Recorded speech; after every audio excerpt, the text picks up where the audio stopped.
ایک نئی سوچ, ایک نیا جذبہ, ایک نئی امید. یہ ٹیم کیا کچھ کرنا چاہتی ہے سوسائٹی کے لیے جو آج آپ آزاد امیدواروں کے ساتھ پلوامہ تک پہنچے؟ دیکھیے آپ نے پچھلے 10 سال سے دیکھا میں ٹرمینیٹ بھی ہوا کس وجہ سے, کیونکہ میں آنیسٹ تھا. آج ایک ہی ٹرمینیٹ ہوا ہے, 70 لوگوں کی آواز میں ہوں. میں میکسیمم کہتا ہوں terminated process that doesn't represent میں وہ ریپرزینٹ نہیں کرتا ہوں, وہ ہر ایک کشمیری, کیونکہ آنے والے وقت میں اگر کوئی آنیسٹ ہوگا اس پہ بھی یہ دبا لگے گا کہ اس کو ٹرمینیٹ کیا جائے گا. یہ مسئلہ ہے. اس کے بعد آپ نے کام دیکھے جب میں جیل سے آ گیا 2021 اینڈ میں, اس کے بعد آپ نے میرے کام ان 3 سالوں میں دیکھے. جو بھی ڈونگیز ہیں, جو بھی لینڈ مافیا ہے, جو بھی even D S P fake document پہ لگا ہوا ہے, میں نے اس کو بھی ہائی لائٹ کیا. اب سسٹم میں اگر میرے 2-3 ایم ایل اے ہوتے تو وہ اس کے خلاف ایکشن کرتے اور سسٹم کو فورس کرتے. اگر کوئی بھی سی ایم ہوتا لیکن ایم ایل اے 2-3 ہوتے, وہ پریشرائز گورنمنٹ کو کراتے اور ایسے کرپٹڈ لوگوں کو, ایسے ڈونگی لوگوں کو جیلوں کے طرف لے کے جاتے اور سسٹم ہمارا صاف ہوتا. سیاست میں کمزوری ہے یا سماج میں؟ دیکھیے یہ دونوں چیز ہے, میں یہ نہیں کہوں گا, کیونکہ ایک انڈیویجول ہی سماج بناتا ہے اور سماج میں ہی پھر سیاست بنتی ہے. دونوں پارٹ میں لوپ ہولز ہے. لوپ ہولز ایک فرام کریڈل ٹو گریو سے اگر ہم دیکھیں گے کرپشن ہی کرپشن ہے. بچہ پیدا ہوتا ہے تو ہم لوگ کیا کرتے ہیں, دائی کو دیتے ہیں چائے. بیٹا پیدا ہوگا تو 4,000, بیٹی پیدا ہوگی تو 2,000, ہو گیا انجسٹس وہاں سے سٹارٹ. اس کے بعد جب ڈیتھ سرٹیفکیٹ بنتی ہے وہاں پر بھی ہم پیسہ دیتے ہیں. یہی رشوت میں ختم کرنا چاہتا ہوں. یہ صرف پیسے کے ذریعے نہیں ہوتا ہے, اپروچ کے ذریعے نہیں ہوتا ہے, فیک ڈاکومنٹس, ایون چیئر کا بھی اگر آپ مس یوز کریں گے. آپ یہاں ایریا میں دیکھیے اتنا لینڈ مافیا ہے, اللیگل مائننگ ہو رہی ہے.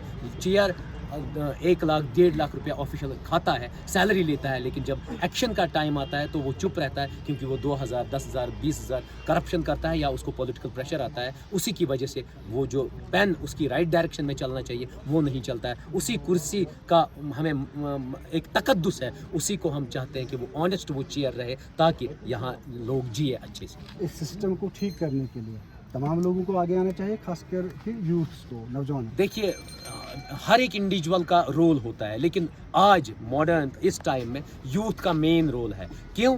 پرانے بزرگ جو ہے ان کی آئیڈیالوجی اب چلی گئی. وہ کہتے تھے کہ ہم بٹن دبائیں گے, این سی کو بٹن دبائیں گے, پی ڈی پی کو, وہ نہیں ہے. آج آپ ایک چہرے کو ووٹ دے دیجیے. میں ریکویسٹ کرتا ہوں پورے JNK کے یوتھ کو, کبھی پارٹی کو مت سپورٹ کیجیے. پارٹی کی اگر آئیڈیالوجی اچھی ہے اور وہ آنیسٹ بندہ ہے تب اس کو سپورٹ کیجیے. کرپٹڈ لوگوں کو مت, اور ان ڈونگیوں کو بالکل بھی نہیں جو گاؤں تسکر ہے, جو ہماری بچیوں کا کل سودا کریں گے, جو یہاں ڈرگ مافیا چلائیں گے, جو یہاں شراب کھانے لائیں گے. ان لینڈ مافیاؤں کو تو بالکل بھی نہیں. اور جو بندہ 10 لاکھ 20 لاکھ کسی پولیٹیکل پارٹی کو دیتا ہے مینڈیٹ کے لیے, کیا آپ کو لگتا ہے وہ آنیسٹ رہے گا؟ آنیسٹ لوگوں کو چننے کی ضرورت ہے تاکہ وہ آپ کی ریپرزنٹیشن کریں. 2 جگہوں پہ آپ نے برکاتی صاحب کو کھڑا کیا ہے, جی, گاندربل اور بیروا میں. وہاں دونوں جگہوں پہ عمر عبداللہ, کل ان کا بیان آیا کہ مجھے اب کچھ گڑبڑ لگ رہا ہے, نہیں جو جیلوں میں ہے انہیں کو میرے پیچھے کیوں لگایا جا رہا ہے؟ دیکھیے یہ ان کی غلط فہمی ہے. بیرو میں وہ خود نہیں ہے, وہ بڑگام میں. گاندربل میں ہم نے اس لیے اٹھایا کیونکہ یہاں سے تو ریجیکٹ ہوا نا فارم. آپ اگر دیکھیں گے 70 ایئرس جو ایبریگیشن آف آرٹیکل ہے, جو 35A ہے, اس کو یہاں مطلب ختم کرنے والے کون ہیں؟ وہی لوگ ہیں جو آج دعویٰ کرتے ہیں. اگر آپ پوری ان کی ہسٹری اٹھائیں گے, جو ہمارے بچے جیلوں میں سڑ رہے ہیں, ہریانہ کے جیل میں ہے, ٹیمپریچر 49 ہے, گجرات کے جیلوں میں ہے, وہ کس کی وجہ سے سڑ رہے ہیں؟ انہی کی مطلب ڈیڈ پالیسیز کی وجہ سے وہ سڑ رہے ہیں. دیٹ از وائی اس سے پہلے ہم نے انجینئر رشید صاحب کو نارتھ سے کھڑا کیا اور وہ وہی رہتے تھے. انفارچونیٹلی یہ بیڈ لک تھا عمر صاحب کا, اس دن وہ وہی سے اٹھے اور ہار گئے. آج بھی ان کا بیڈ لک ہے, وہ گاندربل میں ہے اور گاندربل سے لڑ رہے ہیں.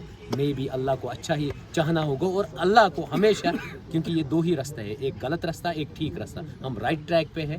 ہم ریپرزنٹیشن کرنا چاہتے ہیں ہر ایک یوتھ کی جو جیلوں میں ہے, جو جیلوں سے باہر ہے, اور ہر ایک اس اپریسڈ اور سپریسڈ بندے کی ہم ریپرزنٹیشن کرنا چاہتے ہیں. اور اس میں ان کا نامنیشن وہاں سے سلیکٹ ہو گیا. تو گراؤنڈ پہ آپ صحیح کرنا چاہتے ہیں, لیکن دلی کی کتنی ذمہ داری ہے کہ وہ اس نئے جوش اور جذبے کو تعاون پیش کریں؟ دیکھیے میں سلیوٹ کرتا ہوں سپریم کورٹ کے گائیڈ لائنز کا. 2-3 چیزیں امپورٹنٹ ہیں.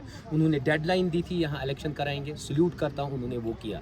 دوسرا انہوں نے کہا اسٹیٹ ہوڈ انشاءاللہ وہ دیں گے. ہمیں کورٹ پہ بھروسہ ہے. میں سلیوٹ کرتا ہوں سپریم کورٹ کی گائیڈ لائنز پہ اور ان آنیسٹ ججز پہ. انہوں نے اور ایک چیز وہاں پر لکھا ہوا ہے, لکھت ہے وہ, لیکن ہماری پولیٹیکل پارٹیز اس پہ کبھی بات نہیں کرتی ہے. وہ ہے پیس کمیشن.